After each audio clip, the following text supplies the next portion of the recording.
नमस्कार दोस्तों, स्वागत है आपका मास्टर जी एकेडमी के ऑनलाइन प्लेटफॉर्म पर।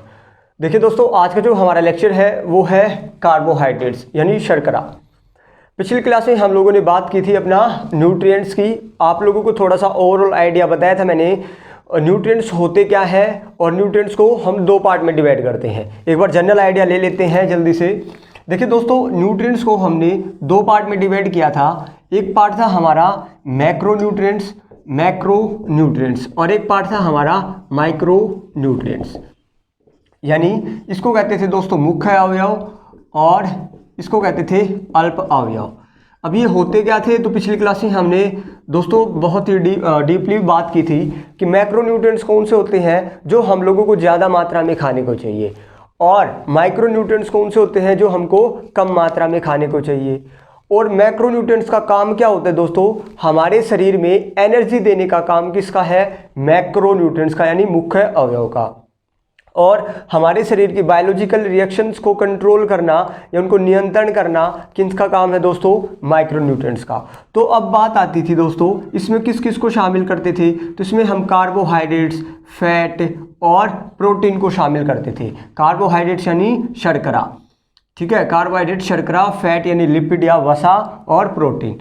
माइक्रो में किस किस को शामिल करते थे दोस्तों, एक था हमारा वाटर, एक था विटामिन्स और एक थे मिनरल्स।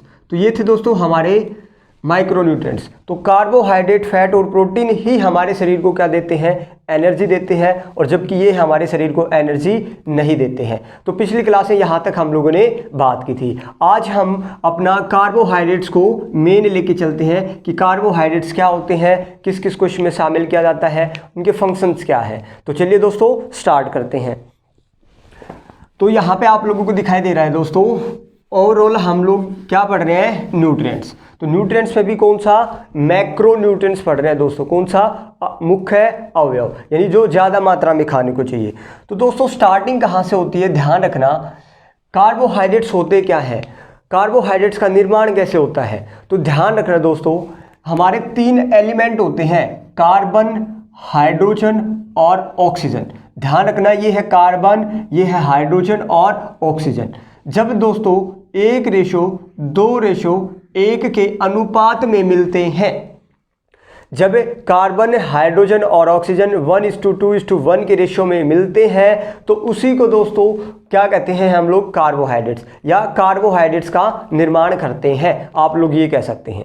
समझ आया, वेरी वेरी इंपॉर्टेंट। आप लोगों से पूछा जा सकता है कि कार्बोहाइड्रेट्स में हाइड्रोजन का अनुपात कितना होता है, तो हाइड्रोजन का दोस्तों 2 अनुपात होता है। एक दफ़ा हमारा क्वेश्चन आया था, जैसे कि एग्जाम्पल आप लोगों को पता है दोस्तों, ग्लूकोज जो है एक कार्बोहाइड्रेट होता है, क्या होता है, एक कार्बोहाइड्रेट। और कार्बोहाइड्रेट का जो फॉर्मूला होता है दोस्तों, ग्लूकोज का C6H12O6 होता है। आप लोगों से पेपर में क्या क्वेश्चन था, यही क्वेश्चन था कि कार्बोहाइड्रेट में हाइड्रोजन का अनुपात कितना होता है, और ऑप्शन थे आप लोगों के पास 4, ABCD। एक ऑप्शन था 2, 12, 24 और 36। तो दोस्तों ये ऑप्शन थे। क्वेश्चन क्या था कि कार्बोहाइड्रेट्स में हाइड्रोजन का अनुपात कितना होता है। तो देखिए दोस्तों, अनुपात जो होता है, रेशियो कौन सा होता है, जब तक ये आखिर तक नहीं कट जाए, एक कॉमन वर्ड से नहीं कट जाए। जैसे 6 से काट दिया हम लोगों ने, 2 से, 2 तिया 6, 2 छिका 12 और 2 तिया 6। अब फिर से कट रहे हैं 3 से, 3 एकम 3, 3 दूनी 6 और 3 एकम 3। तो दोस्तों इसको हमें रेशो कहेंगे कि रेशो आ गया ग्लूकोज का 1:2:1, ना कि ये जो 6 और 12 और 6, ये हमारा कहना क्या होगा दोस्तों, गलत होगा। तो ध्यान रखना, वहाँ पे आंसर क्या आने वाला था हमारा 2, कि कार्बोहाइड्रेट्स में हाइड्रोजन का अनुपात 2 होता है, 12 नहीं होता दोस्तों, ठीक है। क्यों, रेशो पूछा है। रेशो क्या होता है, जैसे 4:8, ये रेशो हो गया, और एक रेशो है 1:2। अब मैं पूछूं आप लोगों से, इनमें से कौन सा रेशो सही है, तो दोस्तों ये जो रेशो नहीं है, ये कोई रेशो नहीं है, ये तो गलत है। क्योंकि रेशो होता है जब तक HCF को ही रेशो कहते हैं, यानी आखिर तक ना कट जाए, यानी 1:2 है। अब ये और किससे कटेगा, किसी से भी नहीं कटेगा, तो यही हमारा क्या होगा, रेशो होगा। तो आप लोगों को थोड़ा सा यहाँ पे ध्यान रखना है, ठीक है। चलिए दोस्तों, तो आप लोगों को बस मेरे को यही समझाना था कि भाई हमारा कार्बोहाइड्रेट्स में हाइड्रोजन का अनुपात कितना होता है, 2। चलिए, और दोस्तों ध्यान रखना, बायोलॉजी में जिस भी शब्द के पीछे आप लोगों को OSE नजर आए, क्या नजर आए, ओज नजर आए, वही हमारा क्या होता है, कार्बोहाइड्रेट्स होते हैं दोस्तों, शर्करा होते हैं। क्या होते हैं, उनको हम कहेंगे कार्बोहाइड्रेट्स यानी शर्करा। जैसे कि अभी अभी हमने पढ़ा, जैसे कि ग्लूकोज, क्या पढ़ा, ग्लूकोज, लैक्टोज, माल्टोज, आप लोग देख पा रहे हैं सभी के पीछे ओज ओज ओज है, तो आप लोग डायरेक्ट ही क्या कहोगे कि ये क्या है, हमारे कार्बोहाइड्रेट्स होते हैं, शर्करा होते हैं। समझ में आया? ठीक है, तो ये प्रीफिक्स और सफिक्स आप लोगों को मैं एक अलग क्लास में भी कराऊंगा, तो यहाँ पे आप लोग ध्यान रखना। ठीक है, तो हमने अभी तक जाना कि कार्बन, हाइड्रोजन और ऑक्सीजन जब 1:2 के अनुपात में मिल जाते हैं तो कार्बोहाइड्रेट्स का क्या करते हैं, निर्माण करते हैं। ठीक है, अब इसकी दोस्तों करते हैं वर्क की बात, किसका काम क्या होता है, कार्बोहाइड्रेट्स क्या करते हैं।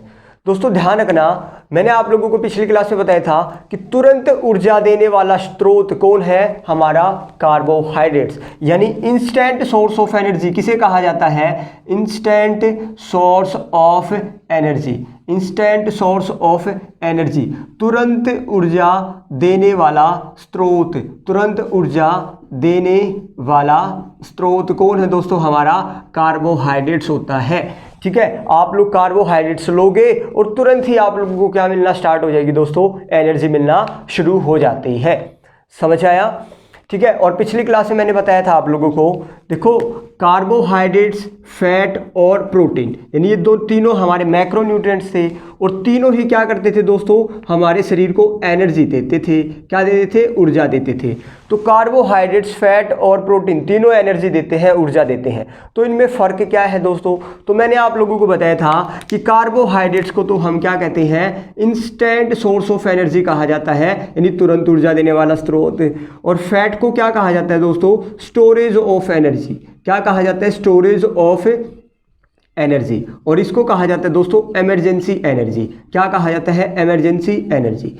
यानी मैंने आप लोगों को बताया था कि हमारे शरीर में जब कार्बोहाइड्रेट्स ना बचा हो, तब हमारा शरीर में हमारा जो फैट ने स्टोर कर रखी है हमारे शरीर के अंदर, वो यूज़ करना क्या करता है, फैट स्टार्ट कर देता है, इसलिए इसको स्टोरेज ऑफ एनर्जी कहते हैं। जब कार्बोहाइड्रेट्स और फैट दोनों ही शरीर में ना हो, तब हमारा दोस्तों प्रोटीन क्या करता है, इमरजेंसी में एनर्जी देने का काम करता है। समझ आया?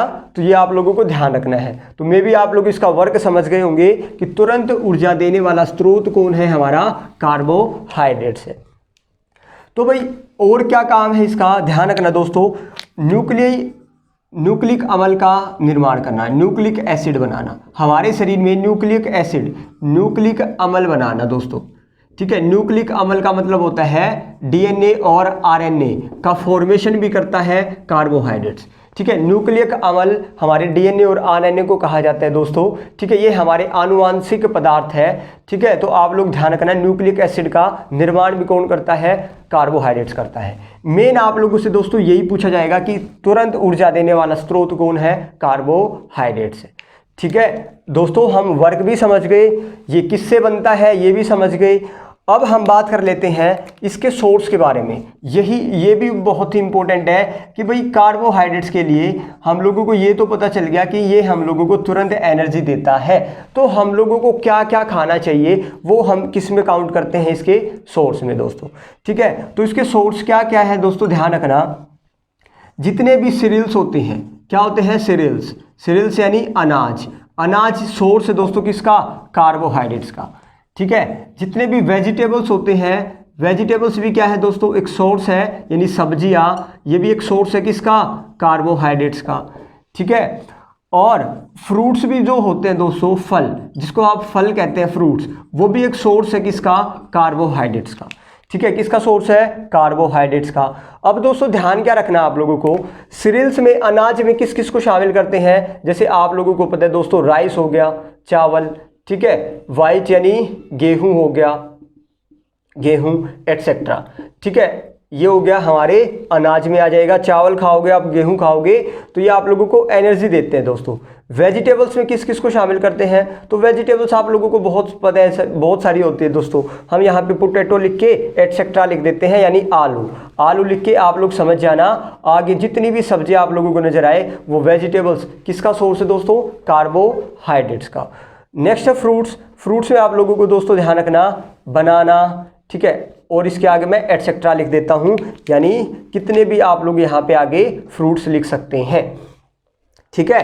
अब यहाँ से बात क्या ध्यान रखनी है दोस्तों आप लोगों को, देखिए आप लोगों से क्वेश्चन अब कैसे आएगा कि भाई सबसे ज़्यादा मात्रा में कार्बोहाइड्रेट्स किस में पाया जाता है। तो दोस्तों ध्यान रखना इन तीनों में सबसे ज़्यादा मात्रा में बनाना जो है, केला is the richest source of carbohydrate. ये आप लोग ध्यान रखना दोस्तों, आप लोगों से क्वेश्चन आता है कि who is the richest source of carbohydrate, ठीक है। Banana is the richest source of carbohydrate, banana carbohydrate का उच्चतम स्रोत है, ठीक है। अब मैं अगर बात करूं दोस्तों कि वेजिटेबल्स में, केवल और केवल वेजिटेबल्स में कार्बोहाइड्रेट्स का उच्चतम स्रोत क्या है, रिचेस्ट सोर्स क्या है दोस्तों, पोटैटो, ठीक है। Potato is the richest source of carbohydrate in vegetables. और फिर मैं अनाज में पूछूं कि अनाज में सबसे ज़्यादा कार्बोहाइड्रेट किससे पाया जाता है, तो दोस्तों वो है हमारा राइस, चावल। ये इंपॉर्टेंट बताया मैंने, आप लोग लिख सकते हैं सारे के सारे। देखो अगर मैं अनाज की बात करूं तो चावल में सबसे ज़्यादा कार्बोहाइड्रेट, वेजिटेबल्स की बात करूं तो पोटैटो में सबसे ज़्यादा कार्बोहाइड्रेट्स, और फ्रूट्स की बात करूं तो बनाना में सबसे ज़्यादा कार्बोहाइड्रेट्स। और अगर ओवरऑल बात करूं तो फिर भी सबसे ज़्यादा कार्बोहाइड्रेट्स किस में, बनाना में, ठीक है। आई थिंक आप लोगों को समझ में आ गया होगा। तो ये दोस्तों हमारे किसके सोर्स है, कार्बोहाइड्रेट्स के। अब आप लोग बताओ कि आप लोग सुबह सुबह जो खाना खाते हैं तो दोस्तों इन्हीं में से तो खाते हैं, या तो आप अनाज खाते हैं, या आप लोग सब्जियां खाते हैं, या आप लोग फ्रूट्स खाते हैं। खाते हैं नहीं खाते हैं, खाते हैं भाई। अब वही आप लोग खाने के बाद आप लोगों को क्या मिल गया, कार्बोहाइड्रेट्स मिल गया। कार्बोहाइड्रेट मिलने के बाद क्या करेगा वो, आप लोगों को तुरंत एनर्जी देगा, और आप लोगों की फिर शाम तक वो एनर्जी क्या होती रहेगी, चलती रहेगी। समझ आया। लेकिन जिस दिन आप लोग सुबह सुबह खाना नहीं खाते, मान लो आप लोगों ने ये नहीं खाया, तब आप लोगों को एनर्जी कौन देता है, तब मैंने आप लोगों को बताया था, तब आपको एनर्जी फैट देता है, वसा देता है। क्यों, आप लोगों के अंदर सीरियल्स तो है नहीं, तो फैट ने क्या कर रखा है, वसा ने क्या कर रखा है, आप लोगों के शरीर के अंदर भाई एनर्जी को स्टोर करके रखा है। और जब हमारा हमारा कार्बोहाइड्रेट शरीर के अंदर नहीं होता, तब फैट क्या करेगा, हमारे शरीर को एनर्जी देना शुरू करता है, ठीक है। ये हम पिछली क्लास में अपना बता चुके हैं आप लोगों को, ठीक है। तो दोस्तों ये हो गया हमारा सोर्स। हम लोगों ने काम समझ लिया कि कार्य क्या होते हैं कार्बोहाइड्रेट्स के, और बनते कैसे हैं, और सोर्सेज क्या होते हैं। अब दोस्तों हम बात करेंगे टाइप्स ऑफ कार्बोहाइड्रेट्स की। और एक क्वेश्चन मैंने आप लोगों से पिछली क्लास में किया था कि दोस्तों कोई भी कॉम्पिटिटर अपनी प्रतियोगिता में जाने से पहले, कोई भी प्रतियोगिता होती है जब दोस्तों, और खिलाड़ी इसमें पार्टिसिपेट करते हैं, तो वो किसका सेवन करते हैं, वो क्या कार्बोहाइड्रेट्स लेते हैं, क्या वो हमारा फैट लेते हैं, क्या वो प्रोटीन खाते हैं। या मान लो कोई जिम लगाता है तो वो क्या खाएगा दोस्तों, सबसे पहले उसको एनर्जी चाहिए जिम लगाने के लिए, या कॉम्पिटिटर को भाई एनर्जी चाहिए खेलने के लिए, तो वो क्या लेगा, उसको दोस्तों तुरंत एनर्जी चाहिए, तो वो कार्बोहाइड्रेट्स लेगा, ना तो वो फैट लेगा ना वो प्रोटीन लेगा। समझ आया। ये सारी बातें मैं आप लोगों को हमारा इंट्रो टॉपिक में बता चुका हूँ, ठीक है। क्योंकि तुरंत एनर्जी चाहिए, तो आप लोगों से क्वेश्चन पूछा जा चुका क्वेश्चन है, ठीक है। चलिए अब हम बात करते हैं दोस्तों, देखो जिस प्रकार आप लोगों का दोस्तों जो वजन होता है, जो वेट होता है, वो आप लोग किस में मेजर करते हो। अगर आप लोगों से पूछा जाता है कि भाई आपका वजन कितना है, तो आप कहते हो भाई 60 किलोग्राम या 70 किलोग्राम, यानी किलोग्राम कहा आप लोगों ने, किलोग्राम। तो उसी प्रकार दोस्तों वजन की एसआई यूनिट क्या हो गई, किलोग्राम। उसी प्रकार हमारा कार्बोहाइड्रेट्स जो होता है, इसकी दोस्तों जो यूनिट होती है, इसकी जो इकाई होती है, वो क्या होती है दोस्तों, सेकेराइड। क्या होती है, इंपॉर्टेंट है दोस्तों, ध्यान रखना, क्या होती है, सेकेराइड, सेकेराइड, ठीक है। अब जैसे saccharide is the SI unit of किसकी, कार्बोहाइड्रेट्स की। समझ आया। तो ये फैक्ट है, थोड़ा सा ध्यान रखना आप लोग, ठीक है।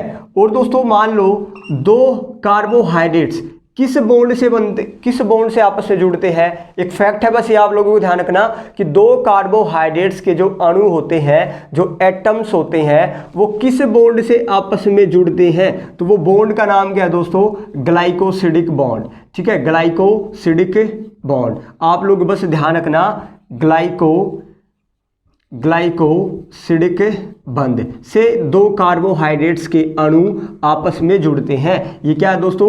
कार्बोहाइड्रेट्स। ये भी क्या है? कार्बोहाइड्रेट्स। तो दो कार्बोहाइड्रेट्स आपस में किस बॉन्ड से जुड़ते हैं? आपस में जुड़ते हैं वो। अब किससे जुड़ते हैं? एक बॉन्ड का नाम होता है, जिस बॉन्ड से जुड़ते हैं ग्लाइकोसिडिक बॉन्ड कहा जाता है। ठीक है, ये दोनों फैक्ट ध्यान रखना आप लोगों को, कार्बोहाइड्रेट्स की यूनिट और दो कार्बोहाइड्रेट्स किस बॉन्ड से आपस में जुड़ते हैं। चलिए अब हम पढ़ लेते हैं दोस्तों टाइप्स ऑफ कार्बोहाइड्रेट्स, कार्बोहाइड्रेट्स के प्रकार। ठीक है, types of carbohydrates, types of carbohydrates. भाई आप लोगों को पता चल गया कि शर्करा के जो प्रकार होते हैं दोस्तों, किसके प्रकार पढ़ेंगे अभी? शर्करा के। देखिए किताबों में आप लोग जाओगे तो आप लोगों को बहुत सारी बातें मिलेंगी। ठीक है, टाइप्स ऑफ कार्बोहाइड्रेट बस ध्यान रखना भाई, दो प्रकार के कार्बोहाइड्रेट होते हैं। कितने प्रकार के? दो प्रकार के। एक तो होता है दोस्तों मीठी शर्करा, जिसको हम कहते हैं शुगर कार्बोहाइड्रेट। कौन सी शर्करा? मीठी शर्करा। क्या कहते हैं दोस्तों? मीठी शर्करा, शुगर कार्बोहाइड्रेट्स। और एक हो गया दोस्तों non sugar carbohydrates, non sugar carbohydrates यानी फीकी शर्करा। कैसी शर्करा? फीकी शर्करा। अब देखिए दोस्तों, आप लोग किताबों में देखोगे ना तो वो पता नहीं क्या क्या मोनोसैकेराइड, डाइसैकेराइड, पॉलीसैकेराइड में आप लोगों को डिवाइड करते हैं। जैसे देखो किताबों में क्या क्लासिफिकेशन होता है कार्बोहाइड्रेट्स का, वो लोग कार्बोहाइड्रेट्स को ना दोस्तों तीन पार्ट में डिवाइड करते हैं। कितने पार्ट में? तीन पार्ट में। एक होता है दोस्तों मोनोसैकेराइड। क्या होता है? मोनोसैकेराइड। अब सैकेराइड तो हमने एसआई यूनिट पढ़ा था, किसकी यूनिट पढ़ा था? कार्बोहाइड्रेट्स की। एक होता है दोस्तों ओलिगोसैकेराइड। क्या होता है? ओलिगो कह दें या डाई कह दें, इसके पीछे सैकेराइड लगा देना। ठीक है, ओलिगो या डाइसैकेराइड। और एक होता है दोस्तों पॉलीसैकेराइड। क्या होता है? पॉलीसैकेराइड। ठीक है, मोनो का मतलब होता है दोस्तों कार्बोहाइड्रेट्स का एक अणु जब होता है उसी को हम क्या कहते हैं? मोनोसैकेराइड। और मोनोसैकेराइड दोस्तों कैसी होती है? मीठी होती है। कैसी होती है? मीठी। और ओलिगो या डाइसैकेराइड, डाई से पता चल रहा है आप लोगों को दो कार्बोहाइड्रेट्स के अणु। यहाँ पे मोनो का मतलब कितना था? एक कार्बोहाइड्रेट्स का अणु या एटम। यहाँ पे दो कार्बोहाइड्रेट्स होते हैं। और यहाँ पे दोस्तों पोली का मतलब बहुत सारे, यानी बहुत सारे कार्बोहाइड्रेट क्या होंगे यहाँ पे आप लोगों को देखने को मिलेंगे। और दो बहुत सारे कार्बोहाइड्रेट्स किस बॉन्ड से जुड़ते थे? अभी अभी हमने पीछे देखा था किसके? ग्लाइकोसिडिक बॉन्ड से कार्बोहाइड्रेट्स के दो एटम आपस में क्या होते हैं? जुड़ते हैं। ठीक है, तो ये ग्लाइकोसिडिक बॉन्ड होगा, ये भी ग्लाइकोसिडिक बॉन्ड होगा। ठीक है, आप लोगों को ध्यान रखना। तो मैंने क्या कहा, किताबों में शर्करा के प्रकार तीन पार्ट में डिवाइड कर दिए जाते हैं। मोनोसैकेराइड कैसी होती है दोस्तों? मीठी। ओलिगो या डाइसैकेराइड का मतलब है दो कार्बोहाइड्रेट्स के अणु। और ये दोस्तों कैसी होती है? मीठी भी होती है और फीकी भी होती है, दोनों ही प्रकार की होती है। ठीक है, पॉलीसैकेराइड कैसी होती है? ये टोटली कैसी होती है दोस्तों? फीकी होती है। ठीक है, फीकी। तो हमने जो क्लासिफिकेशन किया ये आप लोगों से इतना नहीं पूछा जाता। हमने जो क्लासिफिकेशन किया बस कार्बोहाइड्रेट्स को दो पार्ट में डिवाइड कर दो दोस्तों, या तो भाई मीठी शर्करा और या कैसी शर्करा? फीकी शर्करा। अब बस क्या हो गया दोस्तों, यानी फीकी शर्करा लिखा तो इसका मतलब क्या हो गया? ये हमने क्या लिखा है? पॉलीसैकेराइड। क्या लिखा है यहाँ पे? ये है दोस्तों पॉलीसैकेराइड। ठीक है, पॉलीसैकेराइड। और यहाँ पे आ गया हमारा दोनों ही, एक तो मोनो भी और एक डाई। मोनोसैकेराइड और डाइसैकेराइड कहाँ पे आ गया? मीठी शर्करा में। और नॉन शुगर में कौन आ गया? पॉलीसैकेराइड। दोस्तों आप लोगों को ये तो क्लासिफिकेशन है जस्ट। अब पेपर में जो आते हैं वो उदाहरण है इनके, कौन कौन से एग्जाम्पल्स हैं। ठीक है, एक बार मैं आप लोगों को यहाँ पे बता दूं कि मोनोसैकेराइड में कौन कौन से कार्बोहाइड्रेट्स आते हैं। ठीक है, ओलिगोसैकेराइड में कौन कौन से आते हैं, पॉलीसैकेराइड में किस किस को हम लोग शामिल करते हैं। तो मोनोसैकेराइड जो होता है दोस्तों, इसमें हम किसको शामिल करते हैं? आप लोगों ने ग्लूकोज और फ्रुक्टोज सुना होगा, ग्लूकोज और फ्रुक्टोज। ये कैसे सैकेराइड है? मोनोसैकेराइड है, मोनो कार्बोहाइड्रेट्स है। ठीक है, जिसके पीछे ओज लग जाए, अभी अभी हमने पढ़ा था वो क्या होता है? कार्बोहाइड्रेट्स होता था। ठीक है, ओलिगोसैकेराइड या डाइसैकेराइड में किसको शामिल करते हैं दोस्तों? इसमें हम लोग शामिल करते हैं माल्टोज को। किसको? माल्टोज। और सुक्रोज को और दोस्तों लैक्टोज को। किसको? लैक्टोज को। ये दो कार्बोहाइड्रेट्स के एटम से मिलकर बनते हैं। इनके आप लोगों को उदाहरण दोस्तों याद रखना है, ठीक है। और पॉलीसैकेराइड में किस किस को शामिल करते हैं दोस्तों? एक हो गया हमारा स्टार्च, क्या हो गया? स्टार्च। एक हो गया दोस्तों ग्लाइकोजन, क्या हो गया? ग्लाइकोजन। हिंदी और इंग्लिश सेम है दोस्तों, ग्लाइकोजन को ग्लाइकोजन ही बोलेंगे, ठीक है। एक होता है दोस्तों हमारा सेलुलोज, क्या होता है? सेलुलोज। और एक होता है काइटिन, क्या होता है? काइटिन। तो ये कुछ उदाहरण हो गए, आप लोगों से पूछा जा सकता है कोई भी एग्जाम्पल देके कि बताओ भाई ये कौन सा सैकेराइड है, मोनो है, डाई है या ओलिगोसैकेराइड है। आप लोगों से 2-3 ऑप्शन दे दिए जाएंगे और पूछ लिया जाएगा कि मोनोसैकेराइड का नाम बताएं इनमें से, या डाईसैकेराइड का, या पॉलीसैकेराइड का। अब ये होते क्या है मैंने आप लोगों को बता दिया, ठीक है। अब यहाँ पे आओ दोस्तों, देखो मैंने क्या कहा, मीठी शर्करा में किस किस को शामिल करते हैं? तो भाई मीठी शर्करा, ये दोनों के दोनों कैसी शर्करा है? मीठी शर्करा। तो सबसे पहले देखियो यहाँ पे लिखा मैंने ग्लूकोज, क्या लिखा? ग्लूकोज।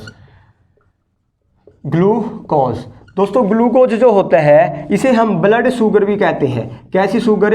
ब्लड कार्बोहाइड्रेट्स या ब्लड शुगर भी कहते हैं इसको, ठीक है, ग्लूकोज को। क्योंकि ग्लूकोज जो होता है दोस्तों हमारे ब्लड में रहता है, इसको द्राक्ष शर्करा या रुधिर शर्करा या ब्लड शर्करा भी कहते हैं। किसको कहा जाता है? ग्लूकोज को।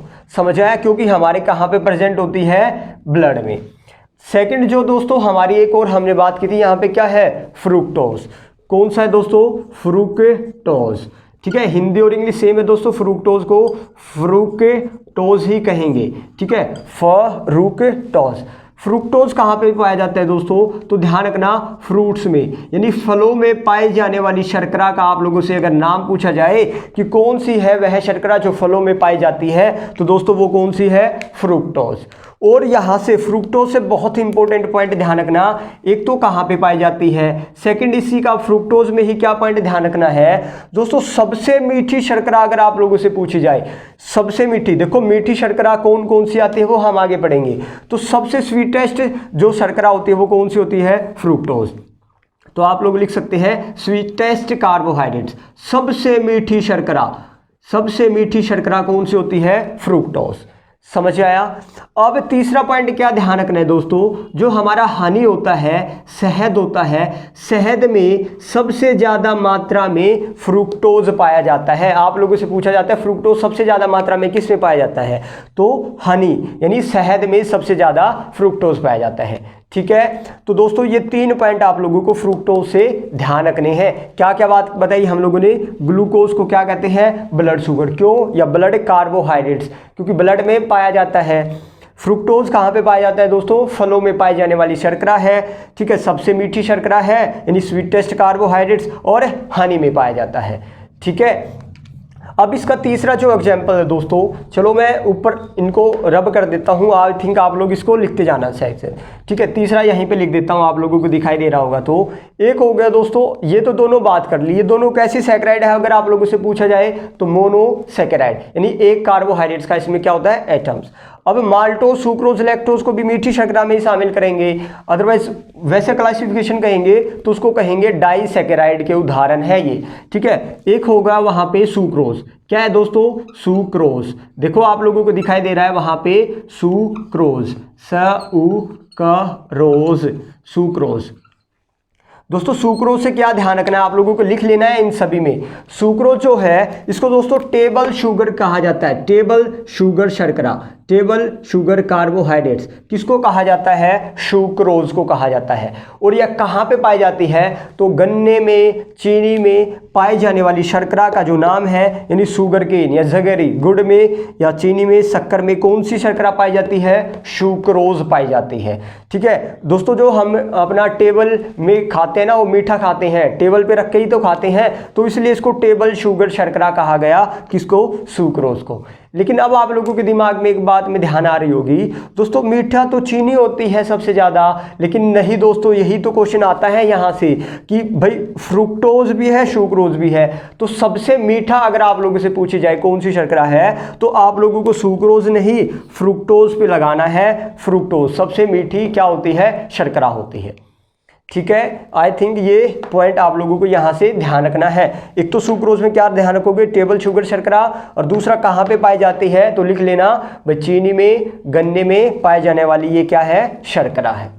ठीक है, और दोस्तों शर्करा है तो क्या करती है, ये आप लोगों को तुरंत एनर्जी देती है। कार्बोहाइड्रेट्स क्या करते हैं, इंस्टेंट सोर्स ऑफ एनर्जी, हमने पढ़ा था कि आपको तुरंत एनर्जी देने वाला क्या है, स्रोत है। ठीक है, चलिए अब नेक्स्ट पढ़ते हैं दोस्तों, हमारा सुक्रोज के बाद कौन सा है, यहाँ पे देखो सुक्रोज भी पढ़ लिया, लैक्टोज। अब बात करते हैं हम अपना किसकी, लैक्टोज की। कौन सा पॉइंट आ गया, चौथा पॉइंट। ठीक है, स्टार्टिंग में ग्लूकोज पढ़ा, फ्रुक्टोज पढ़ा, सुक्रोज पढ़ा, अब ये क्या आ गया, लैक्टोज। क्या आ गया दोस्तों, लैक्टोज। देखो लैक्टोज जो होती है दोस्तों, ये दूध में पाई जाने वाली कैसी है, शर्करा। आप लोगों से पूछा जाएगा मिल्क, दूध में, दही में कौन सी शर्करा पाई जाती है, तो दोस्तों लैक्टोज शर्करा जो है कहाँ पे पाई जाती है, मिल्क में। अब आप लोग दूध पीते हो तो उसमें कार्बोहाइड्रेट्स भी होता है जो आप लोगों को क्या करता है, एनर्जी देता है दोस्तों। ठीक है, नेक्स्ट देखो, एक है दोस्तों माल्टोज। क्या है, माल्टोज। माल्टोज जो है दोस्तों, ये क्या होती है, आप लोगों से ध्यान रखना, एल्कोहल या दारू में पाई जाने वाली शर्करा कौन सी है, दारू या एल्कोहल में पाई जाने वाली, क्योंकि ये माल्ट का मतलब दोस्तों जो होता है, क्या होता है, जो या बीज। क्या होता है, माल्ट का मतलब जो से ही हमारी क्या बनती है, दारू बनती है।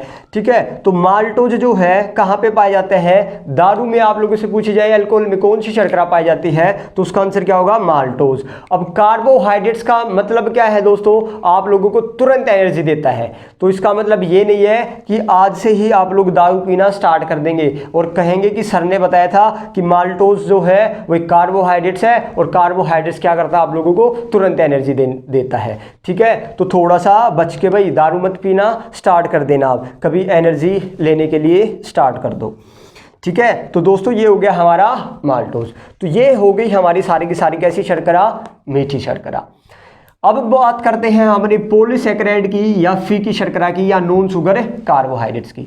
तो इसमें दोस्तों देखो किस किस को शामिल करते हैं, स्टार्च है, ग्लाइकोजन है, सेलुलोज है, काइटिन है। तो चलिए स्टार्ट करते हैं एक एक करके। सबसे पहला लिखा हुआ है काइटिन। क्या लिखा हुआ है, काइटिन। अब ये क्या होता है, एक नॉन शुगर कार्बोहाइड्रेट है। आप लोगों को पता है ना भाई, काइटिन क्या है, आप कहोगे नॉन शुगर कार्बोहाइड्रेट है। कार्बोहाइड्रेट्स क्या करते हैं, आप लोगों को तुरंत एनर्जी देते हैं।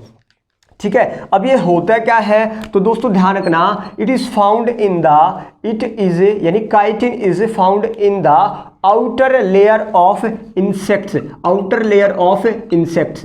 ठीक है, उनकी जो स्किन की बाहरी परत बनी होती है दोस्तों, कीड़े मकोड़ों की, आप लोग लिख सकते हैं कीड़े मकोड़ों की जो बाहरी परत होती है, उनकी स्किन की जो बाहरी परत होती है वो किसकी बनी होती है, काइटिन की बनी होती है। और काइटिन क्या होता है, एक कार्बोहाइड्रेट होता है जो आपको क्या करता है, तुरंत एनर्जी देता है। तो आप लोगों ने डिस्कवरी चैनल देखा होगा, उसमें बियर गिल्स जो है वो दोस्तों क्या करता है, उसको एक डेजर्ट में छोड़ दिया जाता है और वो बिना खाए पिए कैसे जिंदा रहता है। अब आप लोग ही बताओ, वो क्या करता है दोस्तों, वो कीड़े मकोड़ों को ढूंढ ढूंढ के क्या करता है, पकड़ता है, और उनकी जो आउटर लेयर है वो आप उसको पता चल गया किसकी बनी हुई है, काइटिन की बनी होती है, और उसको खा के तुरंत क्या कर लेता है, एनर्जी ले लेता है। समझ आया।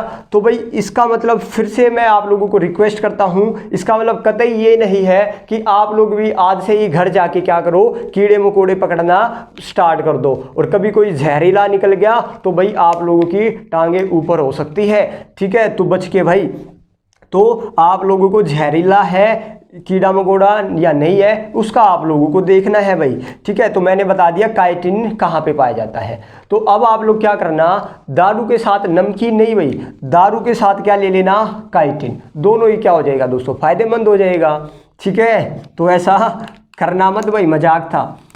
ठीक है, काइटिन आप लोग समझ के कहाँ पे पाया जाता है, और एक कार्बोहाइड्रेट से, कैसा कार्बोहाइड्रेट से, नॉन शुगर कार्बोहाइड्रेट से। नेक्स्ट देख लेते हैं दोस्तों, हमारा स्टार्च देख लेते हैं। क्या है हमारा स्टार्च, स्टार्च। अब ये भी क्या है, कार्बोहाइड्रेट्स है। कैसा कार्बोहाइड्रेट्स है, पॉलीसैकेराइड है या नॉन शुगर कार्बोहाइड्रेट्स। क्या करेगा, एनर्जी देगा। तो दोस्तों जो स्टार्च होता है, ध्यान रखना, स्टार्च कौन होता है, एक रिजर्व फूड है। किसका, reserve food of plants, reserve food of plants. पौधों का संग्रहित खाना, पौधों का संग्रहित खाना क्या होता है? स्टार्च होता है। देखिए दोस्तों, क्या होता है, हमारी बचाने की बहुत आदत होती है, कुछ भी बचाने की। उसी प्रकार प्लांट्स भी क्या करते हैं, अपने खाने को, सारा का जितना खाना उनको चाहिए खा लिया प्लांट्स ने, लेकिन कुछ जो खाना बच जाता है उसको वो स्टार्च के फॉर्म में, स्टार्च के फॉर्म में कहाँ पे दोस्तों? रूट में। ध्यान रखना, वेरी वेरी इंपॉर्टेंट है कि प्लांट्स अपना खाना कहाँ पे रिजर्व करते हैं भाई? वो रूट में, जड़ों में रिजर्व करते हैं। किसकी फॉर्म में? स्टार्च की फॉर्म में। समझ आया? और ये क्या होता है? स्टार्च एक कार्बोहाइड्रेट है, क्योंकि खाना क्या है? कार्बोहाइड्रेट ही तो है। समझ आया?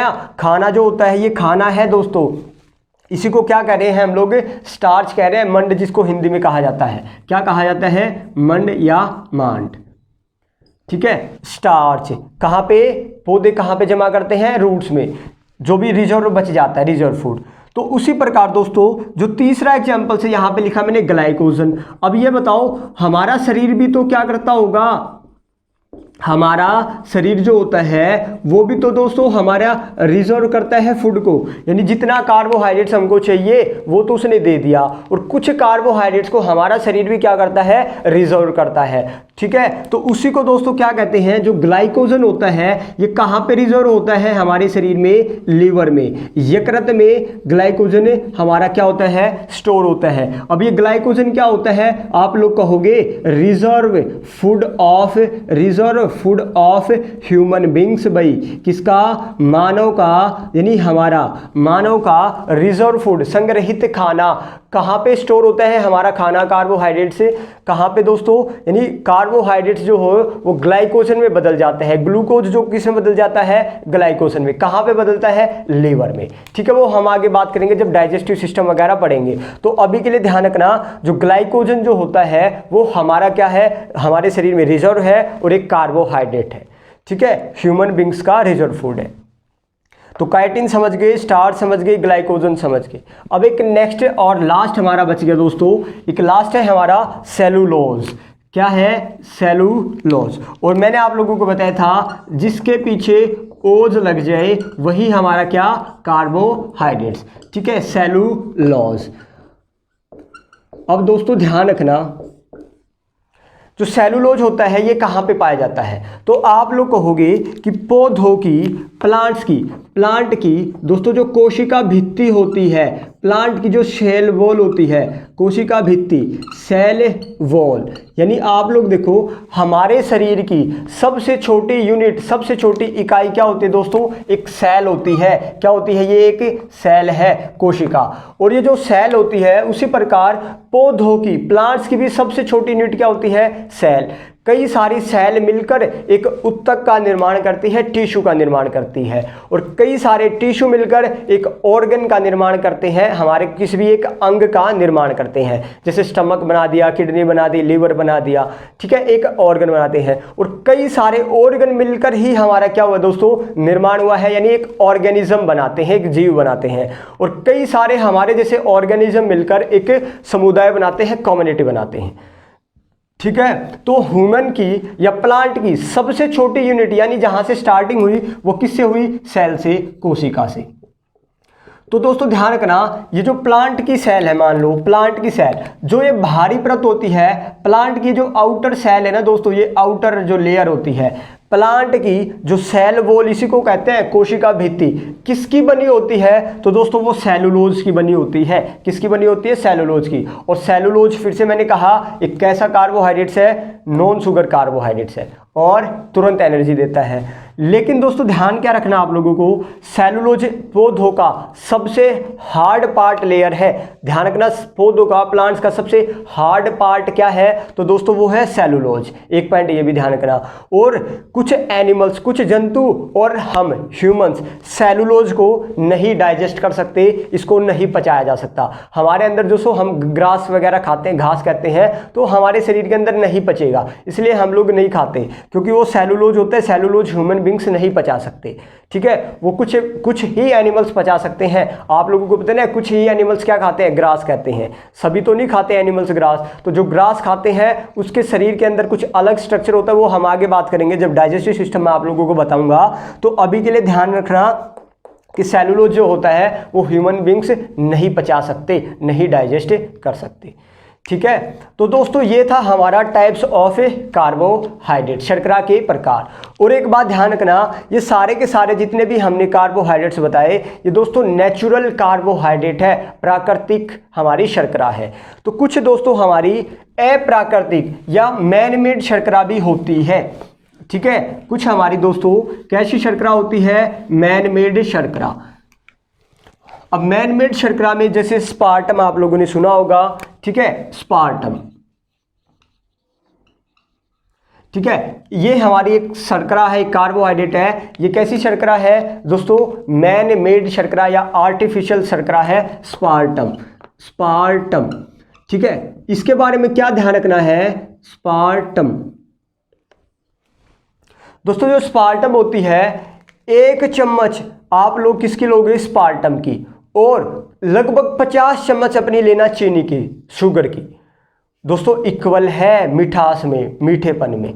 समझ आया, बहुत ही मीठा स्वीटेस्ट हमारा ये क्या होता है, एक प्रोडक्ट है, लेकिन ये कैसा है, मैन मेड प्रोडक्ट है। आप लोगों से पूछा जाएगा सबसे स्वीटेस्ट हमारा कौन सी चीज होती है, तो दोस्तों वो कौन सी चीज होती है, स्पार्टम सबसे स्वीट चीज होती है, सबसे मीठी।